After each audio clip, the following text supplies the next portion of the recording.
Vous souhaitez vous mettre au trading mais vous ne connaissez pas toutes les spécificités de cette activité? Découvrez dans cet article le trading pour les nuls, tout ce qu'il faut absolument savoir avant de devenir trader compte propre, ou même l'envisager, définition, marché et produits financiers concernés, stratégie de trading existante, jargon à maîtriser, les règles à respecter pour, dans un premier temps, ne pas perdre et ensuite, pouvoir gagner. Découvrez toutes nos explications et nos conseils. Le trading, qu'est-ce que c'est? Le trading est une pratique qui consiste à acheter des actifs financiers dans le but de les revendre ensuite plus cher qu'ils n'ont été acquis et de réaliser ainsi une plus-value. Le trading se différencie de l'investissement notamment par l'horizon d'investissement du trader qui se positionne généralement sur un actif sur le court terme. Il s'agit donc davantage de spéculation que d'investissement. Le trading repose sur l'exploitation des variations de prix qui peuvent exister sur un actif tout le temps où le trader reste positionné. De l'achat à la vente mais aussi de la vente à l'achat en cas de vente à découvert, et cette variation peut être amplifiée pour maximiser ses gains. Attention, en cas de perte, ces dernières seront aussi plus élevées, grâce à l'effet de levier pratiqué en ayant recours à des produits dérivés. Il existe des traders professionnels travaillant pour de grandes institutions financières, mais le trading est aussi pratiqué par des traders particuliers ou traders compte propre qui tradent sur des plateformes de courtier en ligne des sommes dont ils sont propriétaires, pour leur propre compte. Cette forme de trading s'est beaucoup développée au tournant des années 2000, avec le développement du courtage en ligne permis par l'essor d'Internet. Le trading, ça concerne quels produits financiers? Le trading concerne l'ensemble des marchés financiers. Ainsi, il est possible de trader sur le marché actions, la bourse, mais aussi sur le marché des matières premières ou commodities, le marché des devises ou forex, etc. Il est également possible de faire du trading de crypto-monnaies. En outre, le trading concerne également de très nombreux types de produits différents selon le marché sur lequel on souhaite se positionner. Ainsi, le trading en bourse peut concerner des actions, mais aussi des produits dérivés de type turbo ou certificats par exemple. Le trading de matières premières peut par exemple concerner des contrats à terme, aussi appelés futurs. Le trading de crypto-monnaies peut amener à échanger directement l'actif ou à se positionner sur les monnaies virtuelles via des CFD par exemple. Retenez que le trader, pour amplifier la taille de ses positions et donc ses gains potentiels, a souvent recours à l'effet de levier et que, par conséquent, le trading de produits dérivés est très fréquent. D'ailleurs, les produits dérivés, avec leurs caractéristiques propres, sont des produits financiers spécifiquement taillés pour le trading et ne conviennent pas à l'investissement sur le long terme. Les différentes stratégies de trading. Le trading n'est pas un bloc monolithique et uniforme. Cette appellation recouvre en effet des réalités multiples. De même qu'il existe de nombreuses stratégies d'investissement, value, growth, dividende, il existe de nombreuses stratégies de trading,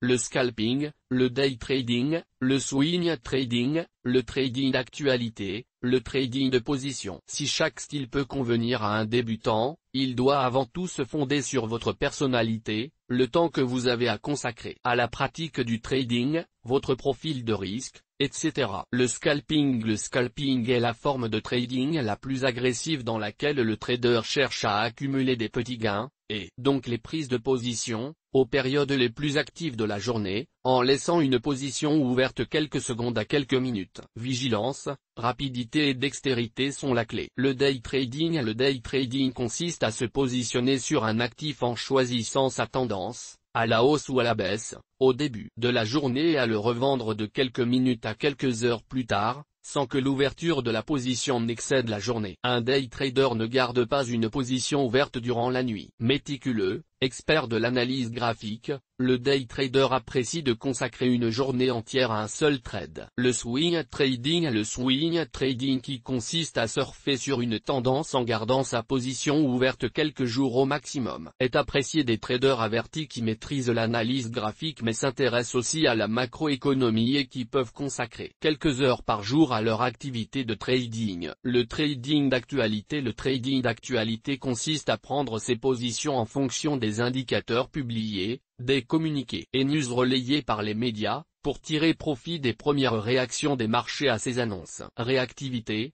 grand sens de l'analyse et solide culture générale sont indispensables aux traders d'actualité. Le trading de position, le plus proche de l'investissement, consiste à privilégier les fondamentaux. La position sera ouverte de quelques semaines à quelques mois, voire quelques années. Le vocabulaire essentiel à tout trader. Analyse graphique. L'analyse graphique est l'étude des figures représentant les cours de marché sur une période déterminée, notamment les chandeliers japonais, permettant d'identifier des tendances de marché et d'anticiper des retournements au sein de celles-ci. Analyse technique. L'analyse technique est l'étude des indicateurs mathématiques permettant d'identifier des tendances de marché et d'anticiper des retournements au sein de celles-ci. Ces outils mathématiques d'aide à la décision peuvent être classés en 3 catégories, les indicateurs de tendance, comme le MACD, les oscillateurs, comme le stochastique, et les indicateurs de force, comme le Directional Movement Index. Long une position est le long lorsque le trader achète l'actif car il anticipe une hausse de son cours. Il peut pour cela avoir recours à un produit dérivé dit call. Short une position est dite short lorsque le trader vend un actif qu'il ne détient pas, grâce au procédé de vente à découvert, car il anticipe une baisse de son cours. Il peut pour cela avoir recours à un produit dérivé dit put overnight. Overnight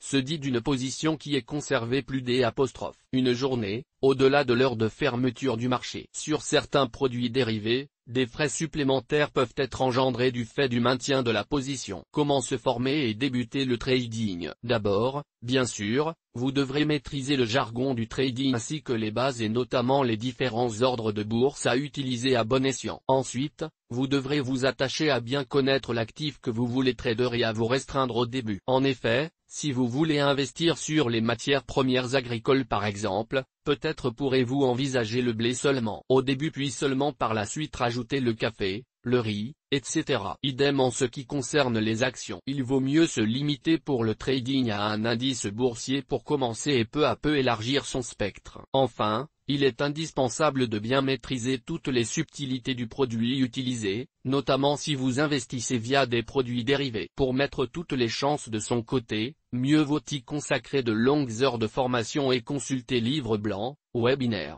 articles, voire même formation physique ou en ligne avant de trader avec vos économies. Testez vos compétences et prenez confiance en vous avec l'utilisation d'un compte démo. Mais le plus important sera sans doute, avant de se lancer dans le trading, de bâtir un plan de trading puis de s'y tenir. Attention, un plan de trading ne se copie pas, il se construit, en se fondant sur votre stratégie de trading, vos objectifs, votre profil de risque, le temps que vous pouvez consacrer à cette activité, etc. À vous de fixer les règles à suivre. Source image, FreePic. Toutes nos informations sont, par nature, génériques. Elles ne tiennent pas compte de votre situation personnelle et ne constituent en aucune façon des recommandations personnalisées en vue de la réalisation de transactions et ne peuvent être assimilées à une prestation de conseil en investissement financier, ni à une incitation quelconque à acheter ou vendre des instruments financiers. Le lecteur est seul responsable de l'utilisation de l'information fournie, sans qu'aucun recours contre la société éditrice de Café de la Bourse, comme ne soit possible. La responsabilité de la société éditrice de Café de la Bourse, comme ne pourra en aucun cas être engagée en cas d'erreur, d'omission ou d'investissement inopportun.